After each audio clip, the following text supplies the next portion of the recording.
Varicose veins కి సరైన చికిత్స కోసం సంప్రదించండి ఎవిస్ హాస్పిటల్. కస్తూరీ తిలకం లలాట ఫలకే వక్షస్థలే కౌస్తుభం నాసాగ్రే నవమౌక్తికం కరతలే వేణుం కరే కంకణం సర్వాంగే హరిచందనం చ కలయన్ కంఠే చ ముక్తావళిం గోపశ్రీ పరివేష్టితో విజయతే గోపాల చూడామణి. భాగవత కథాసుధ చివరి భాగంలో ఉన్నాం. అయితే ఈ రోజున గోదా కళ్యాణం చేస్తారు. దాదాపుగా సౌత్ ఇండియా అంతా, దక్షిణ భారతదేశంలో తమిళనాట, తెలుగునాట కూడా, తెలుగులో 2 రాష్ట్రాల్లోనూ గోదా కళ్యాణం చేసుకునే రోజు అంటే దేవాలయాల్లో ఈ పూటే చేస్తారు. వెసులుబాటు ఉన్నవాళ్ళు ముందు రోజు వెనక రోజు ఉండని వాళ్ళు, కుదిరిన వాళ్ళు కుదిరినట్టుగా ఎలా కుదిరితే అట్లా చేసుకుంటారు. అయితే మనం తిరుపావై గనక చదువుతూ ఉంటుంటే గోదా కళ్యాణ ఘట్టం చెప్పుకునేవాళ్ళం. మనం భాగవతం చెప్పుకుంటున్నాం కాబట్టి గోదా కళ్యాణమైనా రుక్మిణి కళ్యాణమైనా ఒకటే. రుక్మిణి కళ్యాణ ఘట్టాన్ని భాగవతంలోని చివరి ఘట్టంగా చెప్పుకుందాం. అయితే దశమ స్కంధంలో ఇది ఉత్తర భాగంలో ఉంది. పూర్వభాగంలో కృష్ణలీలలు, ఆయన కృష్ణుడు పెద్దవాడవటం. ఉత్తర భాగపు మొదటి పన్నాల్లోనే ఇది కనపడుతుందన్నమాట రుక్మిణి కళ్యాణ ఘట్టం. పరీక్షణ్ మహారాజు అడిగాడు, రాక్షస వివాహం చేసుకున్నాడు శ్రీకృష్ణుడు అని చెప్పబడుతుంది, ఎట్లా ఈ రుక్మిణీదేవిని పెళ్లి చేసుకున్నాడు అని. ఆ విషయాన్నే సాకల్యంగా విందాం. శుకుడు రుక్మిణీ కళ్యాణ గాథని చెప్తున్నాడు. భీష్మకుడు అనే రాజు కుండిన నగరాన్ని రాజధానిగా చేసుకుని విదర్భ దేశాన్ని పరిపాలించేవాడు. ఆయనకి 5 కుమారులు, 1 కుమార్తె ఉన్నారు. ఆ పెద్ద కొడుకులలో పెద్దవాడు రుక్మి, కుమార్తె పేరు రుక్మిణి. అందరికంటే చిన్నది కాబట్టి ఆమె అంటే చాలా ప్రాణంగా ఉండేవారు. ఆమె మేటి లేని అసమాన సౌందర్య రాసేట చాలా అందమైనది అమ్మాయి. అయితే వివాహయోగ్యమైన వయసు వచ్చింది అమ్మాయికి. ఈ రాజు దగ్గరకు వచ్చే పండితులు, మునులు రకరకాల మాటలు చెప్పేవాళ్ళు. ఎన్నో విషయాలు చెప్తుంటే వాళ్లలో వసుదేవ కుమారుడైన శ్రీకృష్ణుని సౌందర్యం, బలపరాక్రమాలు, సద్గుణాలు పొగిడేవారు. అవన్నీ విని రుక్మిణి కృష్ణుడినే తన భర్తగా భావించుకుంది. అయితే ఈ భీష్మకుడి యొక్క పెద్ద కుమారుడైన రుక్మికి కృష్ణుడంటే ద్వేషం.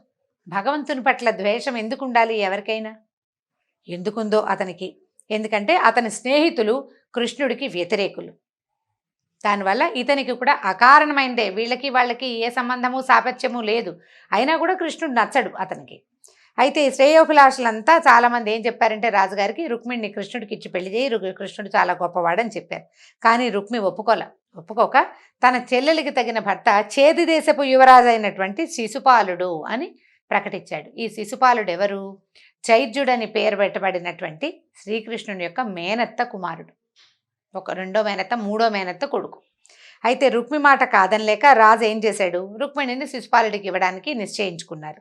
కానీ ఆమె ఒప్పుకోలేదు, ఆమె మనసు ఒప్పుకోలేదన్నమాట. అందుకని ఏం చేసింది, తనకు ఆప్తుడైనటువంటి ఒక బ్రాహ్మణుణ్ణి, తనకంటే చిన్నప్పటి నుంచి చదువు చెప్పేవాడో లేకపోతే పూజలకి వాటికి ఆమెతోటి సహాయంగా పక్కన ఉండేవాడైనటువంటి ఒక బ్రాహ్మణోత్తముని పిలిచి ద్వారకకి వెళ్ళి తన సందేశం కృష్ణుడికి వినిపింపజేయమని చెప్పింది.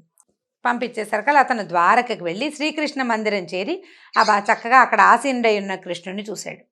కృష్ణుడు గబగబా లేచొచ్చి ఆ బ్రాహ్మణ్ణి తన దగ్గర కూర్చోబెట్టుకున్నాడు. దేవతలు తనని ఎలా పూజిస్తారో అట్లా బ్రాహ్మణుడిని పూజించాడట. తర్వాత మృష్టాన్న భోజనం పెట్టించి ఆయన బడలిక తీరేదాకా తన చేతులతో పాదాలు ఒత్తుతూ ఇలా అడిగాడు, నువ్వు మీ ధర్మాచరణ అది సరిగ్గా అవుతుందా? బ్రాహ్మణులు మీరు ఏది ఉంటే అది దాంతోటే తృప్తి పడతారు, మీకు స్వధర్మం మీదే ఆసక్తి, విప్రులకి నేను ఎప్పుడు శిరసా నమస్కరిస్తాను. ఇంతకీ నువ్వు ఎక్కడి నుంచి వచ్చావు? కష్టపడి సముద్రం దాటి ద్వారకని చేరావు, ఏ కోరికతోటి ఇంత శ్రమపడి వచ్చావో చెప్పమన్నాడు. అప్పుడు విప్రుడు ఏం చేశాడు, ఈ బ్రాహ్మణుడు రుక్మిణీదేవి సందేశాన్ని కృష్ణుడికి వినిపించాడు. ఏం చెప్పాడు, విదర్భ దేశపు రాజు భీష్మకుడు, ఆయనకి యుక్త వయసు వచ్చిన కుమార్తె ఉంది, ఆమె పేరు రుక్మిణి, సర్వశుభలక్షణాలు మూర్తి భవించిన సౌందర్య రాశి ఆ కన్య. ఆమెకు వివాహం చేయడానికి ప్రయత్నాలు ప్రారంభించారు. ఆమె ఆ విషయాన్ని నీకు సందేశంగా తెలపమని నన్ను పంపించింది. ఆమె ఏంటంటే ఏం చెప్పింది, నీ సద్గుణ సంపద గురించి పండితులు చెప్తుంటే విన్నవాళ్ళు తను మర్చిపోతారు సహజంగా. ఇలాంటి కళ్యాణ రూపాన్ని తిలకిస్తే కన్నులున్నందుకు కళ్ళకి ఆ చరితార్థత లభిస్తుంది, కళ్ళు ఉండటానికి సార్థకత లభిస్తుంది. నీ నామం స్మరిస్తేనే భువనతత్వాన్ని బోధపడుతుంటే ప్రపంచతత్వం బోధపడుతుంది, ప్రపంచంలో గొప్పతనం సిద్ధిస్తుంది. నీ సద్గుణాల ప్రశంస వింటేనే చెవులున్నందుకు సార్థకత కలుగుతుంది, మనసు నిర్మలం అవుతుంది. కాబట్టి నువ్వెక్కడా నేనెక్కడా అని నేను ఆలోచించకుండా నిన్నే నా మనసులో నిలుపుకున్నాను. వంశంలో, రూపంలో, వయసులో, సౌజన్యంలో, పరాక్రమంలో, కారుణ్యంలో, దానంలో సాటి లేని వాడివి అయినటువంటి నిన్ను ఏ కన్య కోరుకోకుండా ఉంటుంది? సాక్షాత్తు లక్ష్మీదేవే నిన్ను వరించాక నేను వరించటంలో విశేషమేముంది అని చెప్పింది. చక్కగా ఉంటాయి. ఎంత మంచి పద్యాలు నుండి పోతన గారి భాగవతం పద్యాలు అయితే మహాబాగుంటాయి. రుక్మిణీ కళ్యాణం చదవలసిన ఘట్టంగా చెప్తారు. అయితే నేను నిన్ను భర్తగా వరించాను, నిన్ను నేను సమర్పించుకున్నాను, నీకు నన్ను నేను సమర్పించుకున్నాను. వాక్యం ఎంత బాగా వచ్చిందో చూడండి. నీకు నన్ను నేను సమర్పించుకున్నాను కనుక నువ్వు ఇక్కడికి వచ్చి నన్ను నీ భార్యగా స్వీకరించు. అలా చేయకపోతే ఉపద్రవం చాలా జరిగిపోతుంది. ఎందుకంటే నన్ను శిశుపాలుడికి వివాహం చేయాలి, ఇచ్చి వివాహం చేయాలని మా వాళ్ళు అనుకుంటారు. నేను మానసికంగా నీ దాన్ని అయిపోయాను.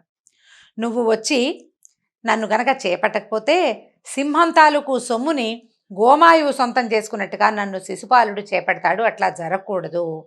నేనే గనక పూర్వజన్మలో నూతులు, చెరువులు తవ్వించడం వంటి పుణ్యకార్యాలు, దేవ విప్ర గురు అర్చనలు, తీవ్రమైన వ్రతాల వంటి పుణ్యకార్యాలు చేసి ఉంటే కృష్ణుడే వచ్చి నన్ను పాణిగ్రహణము చేయుగాక. మా పెద్దలంతా నన్ను చేజుడికిచ్చు పెళ్లి చేయాలనుకుంటున్నారు. కాబట్టి నువ్వు అంతఃపురంలోకి ప్రవేశించి కోలాహలంగా వచ్చి బంధుమిత్రులతో వచ్చి నన్ను చేపట్టడం కుదరదు. జరాసంధుడు వాళ్ళంతా సైన్యాలతోటి వస్తున్నారు. వాళ్ళని జయించి నీ శౌర్యమే వీరశుల్కంగా నన్ను గ్రహించి రాక్షస వివాహం చేసుకో. అమ్మాయే స్వయంగా నన్ను తీసుకెళ్ళు అని ఉత్తరం రాసింది. ఇంకోలా కుదరదని. నువ్వు అంతఃపురంలో ఉంటావు, చాలామంది బంధువులు ఉంటారు, వాళ్ళని వధించకుండా నేను తీసుకురావటం ఎలా అని అడుగుతావేమో. అంటే మీ బంధువులను వధించి నిన్ను తెస్తే బాగుంటుందా అంటావేమో. దానికి ఒక ఉపాయం ఉంది. మాలో పెళ్లికి ముందు కులదేవత యాత్ర చేస్తాము, విశేషమైన ఉత్సవం. పెళ్లి కూతుర్ని అలంకరించిన తర్వాత ఊరి బయట ఉన్న గౌరీదేవి ఆలయానికి తీసుకొస్తారు. అక్కడ అర్చన చేయటం మా సాంప్రదాయం. నేను అలాగే ఊరి బయటికి అక్కడికి వస్తాను. అప్పుడు నా రక్షణ కోసం కొంత సైన్యమే వస్తుంది, ఎక్కువ రాదు. నువ్వు అక్కడికి వచ్చి ఆ ఉన్న కాస్త సైన్యాన్ని జయించి నన్ను తీసుకెళ్ళిపో. ఏ కారణం చేతైనా నువ్వు రాకపోతే తప్పనిసరి శిశుపాలుని భర్తగా అంగీకరిస్తానని అనుకోవద్దు. ఈ జన్మలో కాదు, ఎన్ని జన్మలైనా అది జరగదు. ఉపవాసము మొదలైన వ్రతాలతో కృషించి శరీరాన్ని విడిచిపెడతాను. మళ్ళీ జన్మలో నీకోసం ఎదురు చూస్తూ అదే పని చేస్తాను. ఎన్ని వందల జన్మలైనా నీకోసం వేచి ఉంటాను అని ఈ కన్య సందేశం పంపింది. ఆయన నువ్వు ఏం చేస్తావో ఆలోచించమని ఆమె దూతగా వచ్చినటువంటి బ్రాహ్మణుడు కృష్ణుడికి చెప్పాడట. అప్పుడు నవ్వుతూ ఆమె నన్ను ఎంత కోరుకుంటుందో నేను కూడా అంతే కోరుకుంటున్నాను. ఆమె అన్న నా మీద ద్వేషంతో, రుక్మి నా మీద ద్వేషంతో వివాహానికి అంగీకరించడం నాకు తెలుసు. శిశుపాల జరాసంధాది రాజుని యుద్ధంలో ఓడించి ఈమెని తెచ్చుకుంటాను, రుక్మిణీదేవిని నేను తీసుకొస్తానని చెప్పాడు. చెప్పాక ఎల్లుండే పెళ్లి నక్షత్రం, ఎల్లుండే, ఎక్కువ సమయం లేదన్నాడు విప్రుడు. అప్పుడు ఈయన దారుకుడు అనే తన యొక్క సారథిని పిలిచి రథం సిద్ధం చేయమన్నారు. ఈ దారుకుడి పేరు మనందరికీ జ్ఞాపకం ఉంటుంది, మాయాబజార్ చిత్రంలో వినిపిస్తుంది. దారుక వీళ్ళని వనానికి తీసుకెళ్ళమంటాడు. ఆ దారుకుడు కృష్ణుని యొక్క రథ సారథి. 2-3 సందర్భాల్లో మా భాగవతంలో మనకి కనపడుతుంది. అప్పుడు ఏమవుతుంది, రథాన్ని ఎక్కించి తాను ముందు ఎక్కి కుండిన నగరాన్ని ఎక్కాడు. ఇద్దరు ఎక్కారనమాట, బ్రాహ్మణుడు కృష్ణుడు కూడా కుండిన నగరానికి వెళ్ళారు. అయితే బలరాముడు ఏమనుకున్నాడు, కృష్ణుడే ఒక్కడే రుక్మిణిని తేవడానికి వెళ్తున్నాడని, అక్కడ అనేక మంది శత్రురాజులు సైన్యాలతో వస్తారని తెలిసి ఉన్న బలరాముడు తన యాదవ వీరులతో కలిసి మహాసైన్యాన్ని వెంట పెట్టుకుని తను కూడా కుండిన నగరానికి బయలుదేరాడు. ముందు కృష్ణుడు వెళ్ళిపోయాడు, వెనకాల బలరాముడు ససైన్యంగా వెళ్ళాడు. ఈయన ఏం చేశాడు, పెళ్లికి కావాల్సిన ఏర్పాట్లన్నీ చేసుకున్నారు, పుణ్యావచనం చేశారు, ఇలవెల్పులు నర్చించారు, పితృదేవతలను పూజించారు, పెళ్లికి చేయవలసిన రకరకాల కార్యక్రమాలు, అమ్మాయికి వేదమంత్రాలతో రక్ష చేయించారు, గ్రహశాంతులు చేశారు, బోల్డు దానాలు, నగరమంతా అలంకరించారు, అంతఃపురం అంతా అలంకారాలు, అమ్మాయిని విశేషంగా అలంకరించారు, వీధుల్లో దుమ్ము గిమ్ము లేకుండా పన్నీరు చల్లారట. అంటే రాజకుమార్తె వివాహానికి ఎంత ఘనమైన ఏర్పాట్లు చేయాలో అవన్నీ యథావిధిగా జరిగిపోతున్నాయి. ఇంతలో శిశుపాలుడి వివాహానికి ముందు చేయవలసిన మంగళ కార్యాలన్నీ చేసుకుని చేదిరాజు తన కుమారుడితో చతురంగ బలాలతోటి కుండిన నగరానికి వచ్చేసాడు. అయితే భీష్మకుడు వెళ్ళి వాళ్ళని మంగళవాద్యాలతోటి పెళ్లి వాళ్ళనందరినీ తీసుకొచ్చుకున్నాడు. ఈ నగరంలో పౌరులంతా వింటున్నారు వార్తలు, ఆ రాజు వచ్చాడు, ఈ రాజు వచ్చాడు. దాంతోపాటు కృష్ణుడు వస్తున్నాడు అనే వార్త వచ్చేసింది. కృష్ణుడు, బలరామకృష్ణులు, సాళ్వుడు, జరాసంధుడు, దంతవక్త్రుడు, విధూరథుడు, పౌండ్రకుడు మొదలైన రాజులు సైన్యాలతోటి కుండినకి చేరారు. భీష్మకుడు అందరినీ చక్కగా మర్యాదగా తీసుకెళ్ళాడు. నగరంలో ఉన్న పౌరులంతా విన్నారు, కృష్ణుడు కూడా వచ్చేసాడని తెలిసింది. ఆయన్ని చూడటానికి బారులు తీరి మంగళహారతులతోటి ఆయన్ని ఎదుర్కొన్నారు. ఆయన దివ్యమంగళ స్వరూపాన్ని దర్శించారు ప్రజలంతా. త్రిజగన్మోహన నీలకాంతితో వెలిగిపోయే నందనందనుడి ముఖపద్మ సౌందర్యం అనే తేనెని కుండిన నగర పౌరులు తమ కనులనే దోసిళ్లుగా చేసుకుని తాగారట. అంటే అసలు కళ్ళు తీయడం లేదు స్వామి మీద నుంచి. ఆ కళ్ళు అట్లా అంటుకుపోయి ఉన్నాయి. ఆయన ఎటు వెళ్తే అటు ప్రజలంతా ఆయన వైపే చూస్తున్నారనమాట. వాళ్ళందరిలోనూ మనసులోనూ ఒకే కోరిక, మనం ఏమైనా పుణ్యం చేసుంటే మన పుణ్యఫలంగా మన రాజకుమార్తె రుక్మిణికి ఈ కృష్ణుడే భర్త అవ్వాలని కోరుకుంటున్నారు. రాజకుమార్తెకి కృష్ణుడే కావాలని. తెల్లవారితే పెళ్ళి, సూర్యోదయం కావస్తుంది. రుక్మిణీదేవికి మనసు అల్లకల్లోలంగా ఉంది. అసలు ఈయన వెళ్ళాడో లేదో, ఆ బ్రాహ్మడు ద్వారక చేరగలిగాడా పాపం? అంత బోల్డంత దూరం సముద్రం దాటాలి.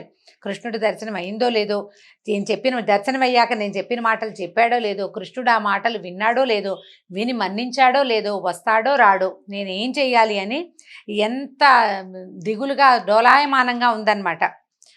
పార్వతీ పరమేశ్వర్లకి నా మీద దయ ఉందో లేదో, నా అదృష్టం ఇంతేనేమో. మనకి చూడండి ముందు ఏం జరుగుతుందో తెలియకపోతే రకరకాల భావాలకి, ఉద్వేగాలకి లోనవుతుంటుంది మనసు. ఆవిడ ఆలోచించుకుంటూ ఉంది. పోతన్ గారి పద్యాలు చాలా బాగుంటాయండి ఈ సందర్భంలో కూడా. అయితే ఈవిడికి శుభసూచకంగా ఎడమ కన్ను ఎడమ భుజము అదిరినాయట. ఎడమ కన్ను ఎడమ భుజం అదిరితే శుభసూచకం అని, పదే పదే అదిరితే మాత్రం డాక్టర్ దగ్గరికి వెళ్లాల్సిందేనండి. పాతకాలంలో ఇదే చెప్పేవాళ్ళు. అసలు మహాభారతం భాగవతాల్లో ఎన్ని చోట్ల చెప్తారు. కుడి కన్ను అదిరింది శుభసూచకం, ఎడమ కన్ను మగవాళ్ళకన్నమాట.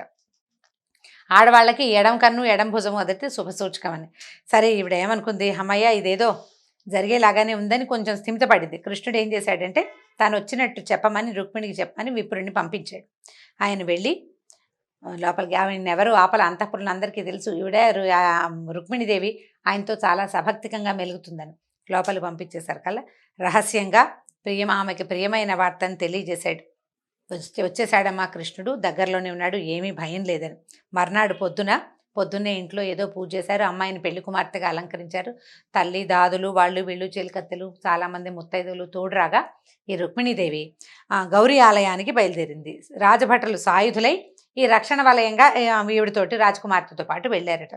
వాళ్ళందరూ రకరకాల పాటలు పాడుతున్నారు, వంది మాగతులు స్తుతులు చేస్తున్నారు. శివపార్వతులను స్తుతిస్తూ ఎన్నో మంగళకరమైన గీతాలు ఆలపిస్తూ అందరూ దేవాలయానికి వెళ్ళారు. ఆవిడ మౌనవ్రతం, గౌరీ పూజ చేసేటప్పుడు మౌనవ్రతం, మనం కూడా ఇప్పుడు వివాహాల్లో గౌరీ పూజ చేసేటప్పుడు వాళ్ళని వెళ్ళి పలకరించడం, ఫోటోలకి పోజులు ఇవ్వడం చేయకూడదు. నిశ్శబ్దంగా వ్రతం చేయమని చెప్తారు. గౌరీ పూజ చేసేటప్పుడు మాట్లాడకూడదు, కామ్గా ఉండాలి. ఈవిడ ఏం చేసింది, ఆచమించి పూజకు కూర్చుంది. శివపార్వతులకి అలంకారము, అభిషేకము, అర్చన సమస్తం చేసింది. చెప్పిన పని ఎట్లా చెప్తే అట్లా చేసి పూర్తిగా పూజ అయిన తర్వాత అప్పుడు మౌనవ్రతాన్ని వదిలిపెట్టింది. ఏం చేసింది, పరిచారకుని చేయిపుచ్చుకుని దిగి వెళ్తోంది.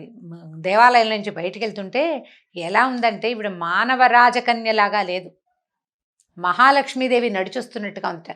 దేవకాంతలాగా కనిపిస్తోంది. ఆ గౌరీ పూజ చేసిన తర్వాత ఒక అమోఘమైన కళతోటి వెలిగిపోతున్న ముఖ సౌందర్యంతో దిగి దేవాలయం నుంచి బయటికి వెళ్తోందట. అప్పటిదాకా పెద్దగా నగర ప్రజలు ఎవరు రాజకుమార్తె మహాద్భుత సౌందర్యవతని తెలుసు అందరికీ, కానీ ఎవరు ఆమెను పెద్దగా చూడలే. అసూర్యం పశ్య, ఆమె ఏ సూర్యుడు ఆమెను చూసుండడు, అంతఃపుర రాజకన్య కదా. అప్పుడు అందరూ ఆ కన్యామణిని చూసే భాగ్యం లభించిందని సంతోషించారట. ఎంత సౌందర్యవంతంగానో ఉంది. అయితే అలా దిగి వెళ్తూ ఉంటే అసలు ఒక్కొక్క వస్తువులు, ఆమె ధరించిన నగల వర్ణన కూడా చాలా అమోఘమైన వర్ణన. ధగధగలాడుతున్న ధగధగాయమానంగా వెలిగిపోతూ దేవకాంతలాగా ఆమె కిందకి నడిచి వస్తూ ఉంటే వివాహానికి వచ్చిన రాజులందరూ ఆమె వచ్చే త్రోవ పక్కన నుంచుని ముగ్ధులయ్యి ఆమె తాలూకు మహాద్భుత సౌందర్యాన్ని చూస్తూ ఉండిపోయారట. అమ్మాయిని చూడటం లేదు, దేవత అన్నట్టుగా చూస్తున్నారనమాట. ఈవిడేం చేస్తుంది, అటు ఇటు చూసింది. వాళ్ళంతా తమ కేసు చూస్తున్నారు, ఆమెకు తెలిసింది. ఇంతలో కృష్ణుడు దారుకుణ్ణి అత్యంత వేగంగా ఈ రుక్మిణి సమీపానికి రథం పోనివ్వమని చెప్పాడు. గరుడ ధ్వజం రథం మీద రెపరెపలాడుతుండగా రాజులంతా చిత్తరువులాగా బొమ్మల్లో ఉన్నట్టుగా చూస్తున్నారు, ఫోటో ప్రింట్ లాగా నుంచున్నారనమాట అందరూ. ఈయన ఏం చేశాడు, రుక్మిణీదేవి దగ్గరికి రథం మీద వెళ్ళిపోయి చటుక్కున ఆమె చేయి పట్టుకుని రథంలోకి లాగి ఎక్కించేసుకుని వెళ్ళిపోయాడు. మిగిలిన జనమంతా తేరుకుని, జరాసంధుడు మొదలైన రాజులు తేరుకుని చూసేసరికల్లా రుక్మిణి లేదు, కృష్ణుడి రథంలో ఉంది, వెళ్ళిపోతోంది అని అర్థమవ్వంగానే రాజులంతా మండిపడిపోయారట, కోపం పట్టలేకపోయారు. ఇంతమంది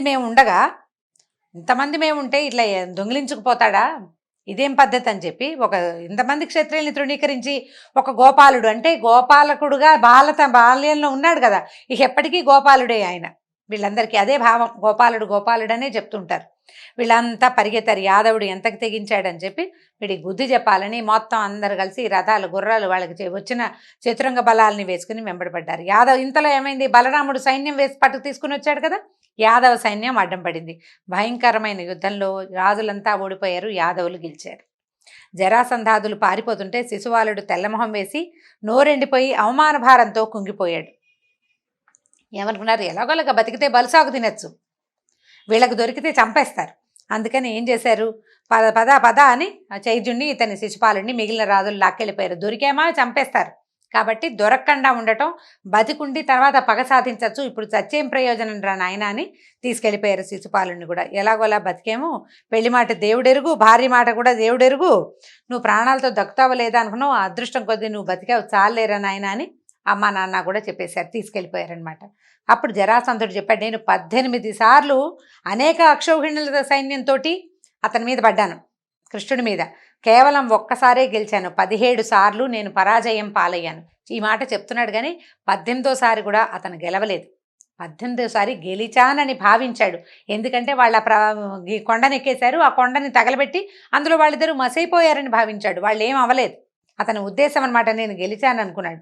గెలుపు ఓటమి అన్నీ దైవం నిర్ణయించేవే, మన చేతిలో ఏమీ లేవు, నేను మనస్థిమితం చేసుకున్నాను, నువ్వు కూడా స్థిమితం చేసుకోమని చెప్పి జరాసంధుడు శిశుపాలుడిని ఓదార్చాడు. సరే, రాజులంతా ఒకళ్ళనొకళ్ళు ఓదార్చుకుని వెళ్ళిపోయారు. రుక్మికి అసలు పడదు కృష్ణుడంటే. దాంతో మీరంతా పోతే పొండి, మా చెల్లెల్ని తీసుకెళ్ళిపోతుంటే నేను ఊరుకుంటానా అని రుక్మి మాత్రం నేను యుద్ధానికి బయలుదేరుతాను, కృష్ణుడిని చంపి రుక్మిణిని విడిపించాకే నగరంలోకి అడుగు పెడతానని కృష్ణుడు వెంటపడ్డాడు కొంత సైన్యంతో. వాళ్ళని చేరుకునేసరికల్లా కృష్ణుడు రుక్మిణి అవలీలగా జయించేశాడు ఒక దెబ్బకే. చంపడానికి కత్తెత్తితే రుక్మిణీదేవి కృష్ణుడి పాదాలు పట్టుకుంది, మా అన్నయ్యని వదిలిపెట్టు, సోదరుణ్ణి చంపద్దు, కనీసం సముఖంలో చేయకూడదు ఇది అని అడిగేసరికల్లా ఏం చేశాడు, పై వస్త్రంతో రుక్మిణి రథానికి కట్టేసి తన ఖడ్గంతో శిరోజాలు మీసాలు గడ్డము తీసేశాడు, తల మీసాలు గడ్డాలు క్షవరం చేసేసాడనమాట, నున్నగా చేసేస్తే ఇంతలో అక్కడికి వచ్చిన యాదవ సైన్యం రుక్మి సైన్యాన్ని తరిమి కొట్టేసింది. ఆ తర్వాత బలరాముడు కృష్ణుడి వద్దకు వచ్చి, బంధువు అవుతాడు కదా, ఇంత పని చేయకూడదని చెప్పి, బంధువులను అవమానం చేయకూడదని రుక్మిని విడిపించాడు కృష్ణుడికి నచ్చజెప్పి. రుక్మి తను చేసిన ప్రతిజ్ఞ నిలబడి, అంటే నగర ప్రవేశం చెయ్యను రుక్మిణి లేకుండా అని చెప్పినందుకు భోజకటకం అనే నగరాన్ని నిర్మించుకుని అక్కడే ఉండిపోయాడు, కానీ మళ్ళీ కుండిన నగర ప్రవేశం చేయలేదట. బలరామకృష్ణులు రుక్మిణి ద్వారకకు చేరారు. బంధుమిత్రుల వేడుకల మధ్య, పురజనుల ఆనంద కోలాహలాల మధ్య మంగళవాద్యాలు ధ్వనులు మిన్నంటుతూ ఉండగా కృష్ణుడు రుక్మిణీదేవిని యథాశాస్త్రంగా వివాహం చేసుకున్నాడు. దీంతో మన భాగవత్ కథాసుధ రుక్మిణీ కళ్యాణ ఘట్టంతో పూర్తి చేసుకుంటున్నామండి.